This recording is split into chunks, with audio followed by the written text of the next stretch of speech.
تو لڑکی کی اماں کو پتہ چلا, لڑکی کے ابا کو پتہ چلا. انہوں نے کہا ہم نہیں مانتے اس شادی کو, ہم اس شادی کو نہیں مانتے. میں نے کہا نادرا کا سرٹیفکیٹ دکھا دو کہ تمہارا باپ بھی مانے گا. نادرا کا نا جو ڈاکومنٹ بنتا ہے بہت پکا ہوتا ہے, پوری دنیا میں ایکسیپٹیبل ہے, وہ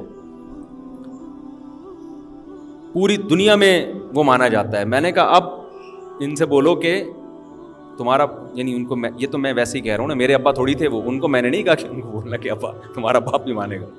میں نے کہا تمیز سے بتا دو ایکچولی یہ ہے ہمارے پاس. لیکن وہ دونوں عقل مند تھی دونوں پارٹیاں. لڑکی کے والدین نے بھی کہا, لڑکے کے والدین نے بھی کہا یار اب ہو گیا ہے کام, پکا کام ہو گیا ہے, نادرا سے سرٹیفکیٹ بھی بن گیا ہے, تو اب بدنامی سے بچنے کا بہتر طریقہ یہ ہے کہ اب ایک جھوٹی موٹی کا بھی نکاح کر. تو میں نے کہا, لڑکے نے مجھ سے رابطہ کیا, میں نے کہا بالکل صحیح ہے, دنیا کو بتانے کی ضرورت نہیں ہے کہ ہم نے پہلے نکاح کر لیا ہے. دنیا کو یہی بتاؤ کہ میرے ماں باپ گئے تھے لڑکی والوں کے ہاں, استخارہ نکالا تھا, لڑکی والوں نے بہت عزت دی. انہوں نے کہا بالکل, لڑکی بھی راضی نہیں ہو رہی تھی, نہیں مما ابھی میں نے شادی نہیں کرنی. جو شریف لڑکیاں ہمارے ہیں وہ سمجھی جاتی ہیں جو اس طرح کی باتیں کر رہی ہوں. نہیں پاپا دیکھیں نا, ابھی تو میں صرف 24 سال کی ہوں, ابھی تو اس عمر میں تو بھاگنے کا طریقہ سیکھتے ہیں, ابھی بھاگنے کا ٹائم تھوڑی آیا ہے, ٹھیک ہے نا, یہ تو ابھی ہے دیکھو. اور تم بھی کہنا, تمہارے ابا بھی جا کے کہیں دیکھیں ہمارا بیٹا بھی جو ہے نا وہ ابھی نہیں چاہ رہا, لیکن ہم چاہ رہے ہیں کہ بہتر مستقبل. جیسے شریف لوگوں کے حالات ہوتے ہیں, ٹوپی ڈرامہ کر کے دنیا کو یہی دکھاؤ کہ کیا ہو رہی ہے. تو میں پھر گیا دبئی, شاید اسی سفر میں گیا. ہاں نہیں, نکاح تو میں نے یہیں سے پڑھا دیا تھا ان کا, نادرا سے یہیں سے رجسٹرڈ کر دیا. پھر جو میں دبئی گیا تو ان کی جو جھوٹی موٹی کی شادی تھی وہ کرانے کے لیے گیا تھا. میں نے ان سے بولا خدا کے لیے ان کو نہیں بتانا کہ یہ فساد کس نے کرایا ہے, میں نے کرایا. ہاں مجھے دبئی سے ہمیشہ کے لیے نکلوا دیں گے یہ لوگ. تو میں وہاں گیا, پھر میں نے جا کے ان کا سچ جھوٹی موٹی کا نکاح پڑھایا. لڑکی والے بیٹھے, ایسے لگ رہا ہے جیسے ماں باپ دونوں کے بہت, لیکن عقل مند تھے وہ, عقل مند تھے. بے وقوف ہوتے تو تلواریں نکال لیتے اور طلاقیں دلواتے. بے وقوف نہیں تھے, سمجھدار تھے, پڑھے لکھے لوگ تھے. بس ابا میں تھوڑی سی مسئلہ ہوگا کہ اتنے لاکھ کیوں ہیں. تو خیر ان کی شادی ہو گئی, بڑی اچھی خوشی, اللہ ان کو محبت سے رکھے. تو اولاد بھی ہوئی ماشاءاللہ, اچھی زندگی گزار رہے ہیں. دونوں کینیڈا میں سیٹل ہو گئے. اب کراچی آئے تھے تو وہ لڑکی کینیڈین تھی, کراچی کے ماحول کی عادی نہیں تھی. تو میرے سے مشورہ لیتے تھے کہ کراچی میں نے کہا پاکستان زندہ باد, کراچی کا. گلستان جوہر میں ایک دن اپنی کینیڈین بیگم کو لے کے نکلے, ڈاکو نے یہاں پسٹل رکھ لی. بولا جو کچھ تیری جیب میں اور جو کچھ بھابھی کی پرس میں نکال دے. کہہ رہے ہم نے نکال کے دے تو دیا, لیکن اس دن کے بعد سے جو بھابھی صاحبہ تھی نا, انہوں نے بولا میں 1 منٹ بھی کراچی میں نہیں رہوں گا. آپ عمران خان کو رو رہے ہو, گولی لگ گئی, بہت برا ہوا. یہاں تو روزانہ 4-6 بندے ڈیلی کے بیسس پہ مر رہے ہیں. نہ کوئی جلوس ہو سکتا ہے, نہ کوئی دھرنا ہو سکتا ہے, کچھ نہیں پتا کوئی سیاسی دھرنے میں کب بم پھٹے. کوئی شمولیت نہیں ہے بھائی, ڈرامے بازی ہے. ملک میں جو فساد چل رہا ہے, اور پھر کمال یہ ہے کہ اس فساد کو بڑھایا جا رہا ہے, کم نہیں کیا جا رہا. اور اس میں پھر الزامات کرتا کون ہے, الزام کس پہ لگتا ہے, بڑی بہت ہی کھچڑی. پاکستان کی صرف ابھی بقا کی دعا کرو کہ اللہ ملک کو بچا لے کسی طریقے سے. ابھی یہ سیاسی اختلافات کو نا ایک حد تک رکھو. کسی بھی آپ سیاسی جماعت کو سپورٹ کرتے ہو کرو, لیکن اتنا سپورٹ نہ کرو کہ ملک کی سالمیت خطرے میں پڑ جائے. ابھی یہ ہو رہا ہے, لوگوں نے اپنی اپنی سیاسی جماعتوں کو اپنا باپ بنا لیا, خدا بنا لیا ہے, اور ریاست کو کیا کر دیا ہے, پیچھے کر دیا ہے. ریاست کے مفاد پر افراد کے مفاد کو قربان کیا جاتا ہے, افراد پر ریاست کو قربان نہیں کیا جاتا. خیر, تو میں یہ بتا رہا تھا, دیکھو ابا بچوں کے مال پہ نظر رکھ کے بیٹھے ہیں کہ نہیں بیٹھے ہوئے, یہ بھی کنجوسی ہے, جہنم میں جانے کا سبب ہے. ابا کو چاہیے کہ جب بیٹے کو پالیں تو یہ سوچ کے پالیں یہ میری اولاد ہے, میں اس کو کس کے لیے پال رہا ہوں, اللہ کے. بالکل اس سے امیدیں نہ لگائیں کہ مجھے کما کے دے گا. وہ غیرت مند نکلے گا تو تمہیں بغیر کہے کما کے دے گا. وہ اس کو غیرت مند بناؤ, بس اس کو دین سکھاؤ, اس کو سخاوت سکھاؤ. اور اس لیے نہیں سکھاؤ میں آج اس کو سکھا رہا ہوں تاکہ کل مجھ پہ خرچ کرے, نہ نہ نہ. جس دعوت میں لالچ آ گئی نا, اس دعوت کا بیڑا غرق. میں اگر آپ کو نماز کی ترغیب دے رہا ہوں اور مجھے لگے کہ یہ اگر نمازی بن گیا تو میں یہ پھر مجھے ہدیہ دے گا کہ میں آپ کی دعوت پہ نمازی بناؤں. خدا کی قسم اس دعوت میں اثر کیا ہو جائے گا؟ ختم. اللہ اثر چھین لیتے. تبلیغی جماعت تو پوری دنیا میں کامیاب ہے نا اس لیے کہ اپنے خرچے پہ جاتی ہے. سمجھتے ہیں لوگوں کو پتا ہے کہ چندہ مانگنے نہیں آ رہے, اپنے خرچے پہ جا رہے ہیں, الٹا ہمیں کھلائیں گے. جہاں یہ آ گیا ہے نا کہ یہ ان کا اپنا حاجی عبد الوہاب صاحب اللہ ان کی مغفرت فرمائے کہ جی وہ اس لیے تھا کہ وہ ایکچولی ان کے پراپرٹی تھی تو وہ انہوں نے دین کا پہلے دین کی دعوت ہوگی پھر تھوڑا بہت ہدیہ نذرانے کی محفل چلے گی. ٹھیک ہے نا, کچھ بھی نہیں ہوتا. تو اولاد کو ماں پالے, کوئی اس سے امیدیں نہ لگائے بالکل, اور اس سے ڈپریشن بھی نہیں ہوگی, ہنسی خوشی زندگی گزرے گی, ہنسی خوشی. بھائی ہم بچوں کو کھلا رہے ہیں, کیوں؟ ہمارے ماں باپ نے ہمیں کھلایا, اب ہماری ذمہ داری ہم ان کے فیوچر کی فکر کریں, ہم اپنے فیوچر کی نہیں. کوئی اور اس زمانے میں تو نالائق بچے اتنے پیدا ہو رہے ہیں کہ ان سے آپ امیدیں لگاؤ گے تو سوائے ٹینشن کے ویسے بھی آپ کو کچھ بھی نہیں ملے گا. امید صرف اللہ سے اور اپنے پاس جو بیوی سے بھی امیدیں نہ لگاؤ. بعض لوگ کم بخت بیوی سے امیدیں لگا کے میں نے اس سے اتنا اچھا سلوک کیا تو شاید اس کو جب ابا کی طرف سے وراثت ملے گی تو آدھی کسے دے دے گی؟ مجھے دے دے گی.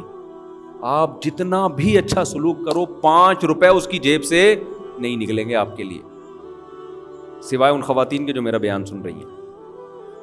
تو آج کل نہیں کوئی احسان وحسان مارکیٹ سے کیا ہے, شارٹ ہے. کوئی نہیں مانتا بھائی کسی کا احسان. وہ کہتی ہے تمہاری ذمہ داری تھی جو تم نے خرچ کیا, گیس کا بل تمہارا باپ دے گا اگر تم, میرا باپ دے گا اگر تم نہیں دو.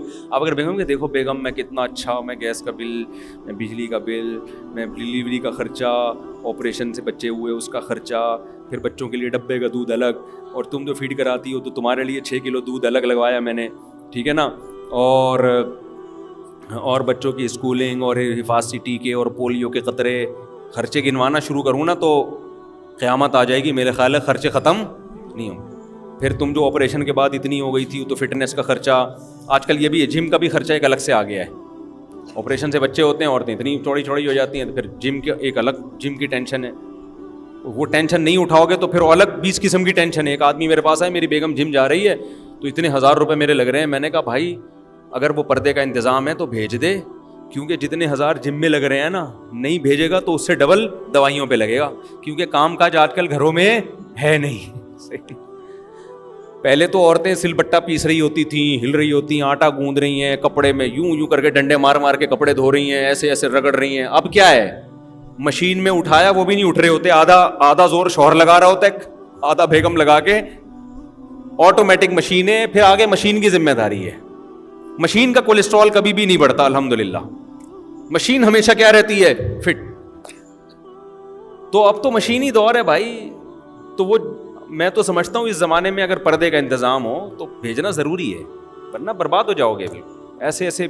پھر جب اس کی فٹنس خراب ہوتی ہے, وہ آڑی ترچھی عجیب سی, سبھی عجیب سے ہو جاتے ہیں آج کل, تو پھر اس کا پھر آدمی کو اس کی طرف توجہ نہیں رہتی. پھر آدمی انٹیوں کو دیکھتا ہے باہر جا کے, دفتروں میں دیکھتا ہے یار یہ ساری سل مسموہٹ, اور میں کیا لے کے آیا ہوں. اس کی اخلاقی برائیاں پھر جنم لیتی ہیں. یہ سب ہو رہا ہے تو بہتر نہیں ہے یار. اب یہ تو نیچر سے تھوڑی کوئی لڑ سکتے ہو, فطرت یہ کہتی ہے کہ ایکسرسائز ضروری ہے. اب آپ جتنا بھی دین پہ عمل کر لو, فطرت کبھی بھی چینج نہیں ہوگی.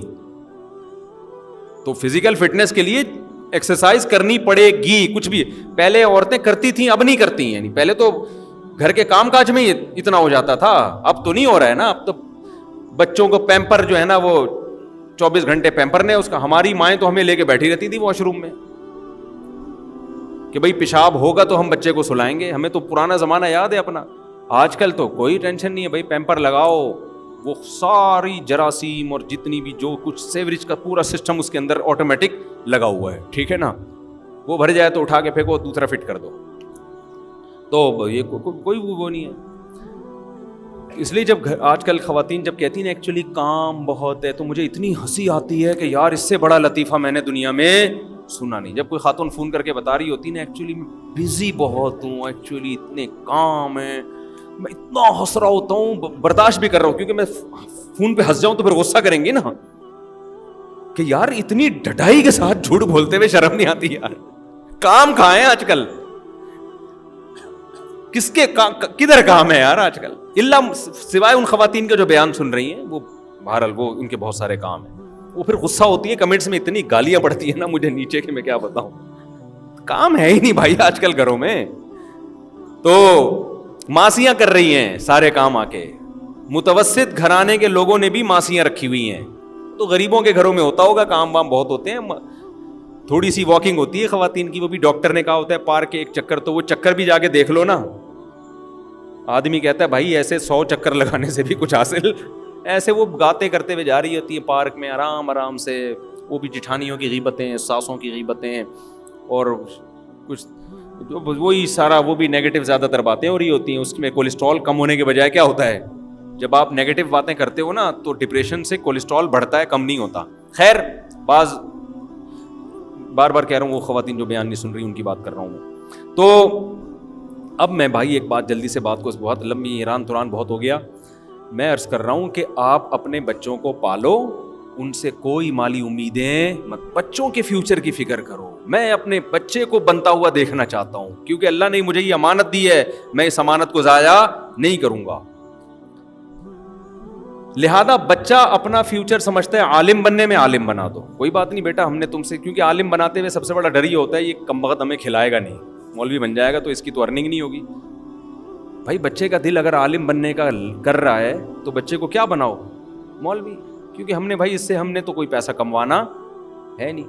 ہاں اکلوتا بچہ ہے، اس کے بارے میں ڈر یہ ہے کہ آپ بوڑھے ہونے والے ہو اور اکلوتا بچہ ہے اور کمانے کا واقعی کوئی ذریعہ نہیں ہے، پھر مجبوری ہے کہ بھائی اس کو دکان پہ بٹھاؤ ورنہ ہم دونوں بھوکے مر جائیں گے. بھوک سے تو بچنا ضروری ہے نا. میں تو اوپر کی باتیں کر رہا ہوں، آج کل بھوک کی بات نہیں، بھوک سے اوپر کی چیز لالچ ہو رہی ہے. ایسے لوگوں کو تو میں خود مشورہ دے دیتا ہوں، آپ کا اکلوتا بیٹا ہے، اب آپ بوڑھے ہو رہے ہو اور کوئی کمانے والا نہیں ہے، تو اس کو مولوی بنا دیا تو 8 سال مدرسے میں پڑھے گا، پھر مسجدوں میں تنخواہیں بہت تھوڑی ہوتی ہیں، اپنا گھر چلائے گا، آپ کو چلائے گا. تو ان کو تو میں خود ہی مشورہ دیتا ہوں کہ بھائی اس کو کسی بزنس میں، کاروبار میں لگاؤ. لیکن اور بھی ہیں تو پھر بھائی ان کو تو کسی اور چیز میں لگاؤ نا.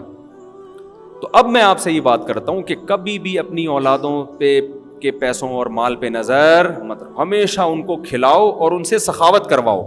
انسان کا بچہ بنا دیا نا آپ نے تو دیکھو اپنا پیٹ کاٹ کے آپ کا پیٹ بھرے گا. وہ آپ کو کہنے کی ضرورت نہیں ہوگی، وہ کہے گا میرا سارا مال کس کا ہے، میرے باپ کا، وہ سارا کیا.